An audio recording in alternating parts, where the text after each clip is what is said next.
بسيطة جدًا، جدًا النهارده. هو اللي هي دكاترة القلب والصدر بالتحديد بينصحوا أي مريض ييجي لهم يقول له بلاش سجاير، امنع سجاير نهائي. ليه؟ اشمعنى دول بالتحديد؟ طيب تعالَ أقول لك ليه. أول حاجة الsmoking أو التدخين ده فيه حاجة اسمها كربون مونوكسيد CO. CO ده بيستبدل الأكسجين بسهولة جدًا، بسهولة جدًا. فبالتالي القلب بيستبدل الأكسجين اللي رايح للقلب. طيب بالتالي القلب هيبقى ناقصه أكسجين، هيبقى عاوز أكسجين زيادة. طيب بالنسبة للأكسجين اللي هو استبدله ده هيروح فين؟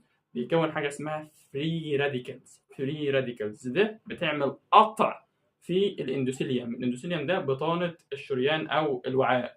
طيب لما بتعمل قطع، إيه المشكلة لما تعمل قطع؟ هتجيب صفائح دموية.